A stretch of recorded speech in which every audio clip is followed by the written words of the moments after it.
Arquivos Paranormais. Olha só, Otávio, não é Ordem Paranormal.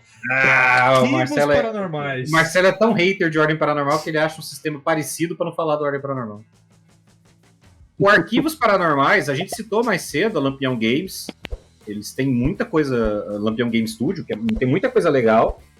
E aqui é uma coisa interessante porque já é um implemento em cima, porque os caras têm um sistema de regras que chama Deloney, eu acho, que é um pouco inspirado no Apocalipse e que um pouquinho inspirado no Savage Worlds também.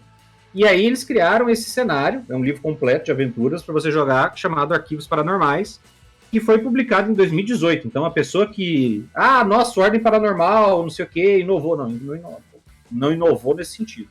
Você tinha um sistema recém-lançado que era especificamente sobre uma agência de investigadores sobrenaturais. A diferença só que aqui é uma agência, não é uma ordem.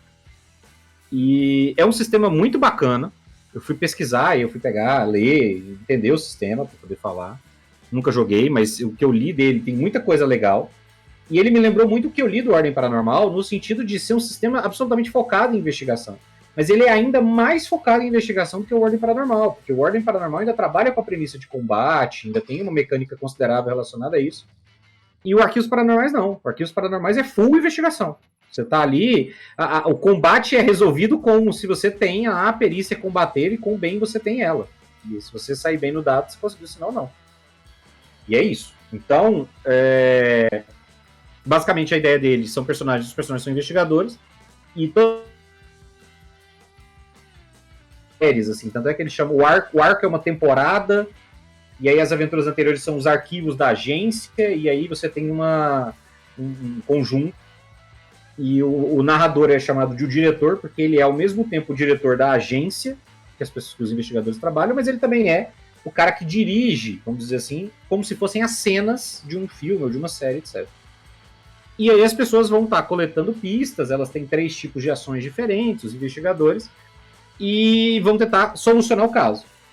E aí, uma coisa interessante, uma mecânica que eu acho interessante, que lembra do Savage Worlds, é de que você usa vários dados para fazer os testes, e aí você atribui, o dado determina o seu treinamento. Então, quanto mais experiente você for numa determinada perícia, você vai usar um dado maior. Então, a perícia que você não manja, você usa um D4. A perícia que você manja muito, você usa um D12, que é o maior dado. E aí você está tentando obter um resultado que varia de 1 a 10. Basicamente, 10 mais no caso. Né? E aí, se você tira 1 ou 3, é uma falha. Então, se você joga um D4, você tem só 25% de chance de não ter falha. Só que se você tira de 4 a 6, você tem um problema. Quer dizer que você conseguiu, mas não 100%. E aí, se você só tem um sucesso garantido, do 7 ao 9, e o 10 é um sucesso crítico, vamos dizer assim. Então, é uma mecânica interessante e que é rápido. Né? Você resolve as coisas rápido. Você rola só um dado e beleza, você vai saber a tabela de sucesso ou não, num valor ali de 0 a 10, numa faixa de 0 a 10. Eu não sou o maior entusiasta da forma como os casos são solucionados, em última instância, porque as pistas que você obtém ao longo, né, da investigação que o narrador determina, elas vão aumentando o dado da solução. Então você também joga um dado para saber se você solucionou o caso ou não. E aí você começa o dado num D4. Cada pista que você obtém, o narrador considera que, beleza, essa pista aqui aumentou. Aí o dado passa a ser um D6. Cada pista que você falhou, você não obteve, você passou reto, etc., você reduz em 1. Então chega no final, de acordo com a quantidade de pistas que você obteve, você vai rolar um dado. E usar aquela tabela. Então se você rola um D12, você tem uma chance considerável de solucionar o caso. Se você rola um D4, você não vai solucionar o caso. E aí o cara vai estabelecer qual foi a consequência. Isso eu acho que pode ser um pouquinho anticlimático. Talvez não seja uma melhor alternativa.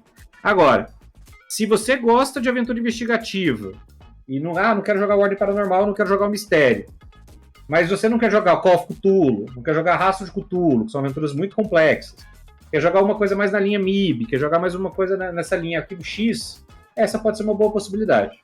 Porque o sistema não é complexo, é um sistema relativamente simples.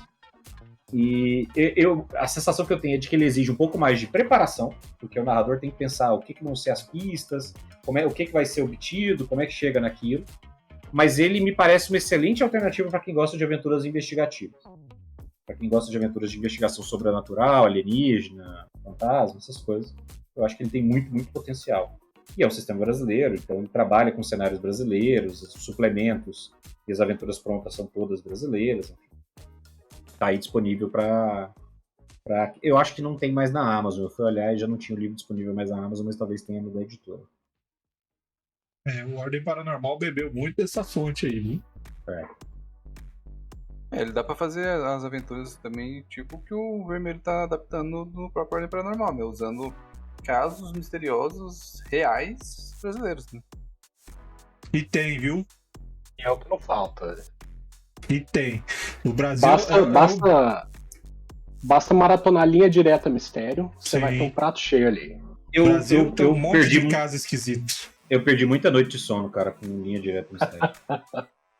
Muito. É muito bom. Fazer um da Operação Prata, imagina que da hora, cara. Chupacabra. Operação Chupacabra Prata é uma aventura muito boa. Operação Prata está na minha lista, hein? Quero jogar, hein? Talvez vai ser. Mas agora você já vai saber. Não, mas é porque não tem solução, o caso. O caso é baseado em acontecimentos, ele não foi solucionado. Você pode pegar o caso que a TV Marisol divulgou lá em Goianinha. O Chupacu? É. Essa é uma investigação complexa, hein? Mas essa foi solucionada. Não, essa foi 42 pessoas mortas, 8.400 custos chupados. Exatamente. Que ótimo. Eu diria que já não dá mais pra você fazer uma aventura de Ordem Paranormal, porque claramente está fora do alcance da Ordem. Não dá pra você mandar 4 investigadores resolverem uma situação dessa. Rapaz. É uma calamidade pública já, você tem que mandar o exército. Depende só do VD.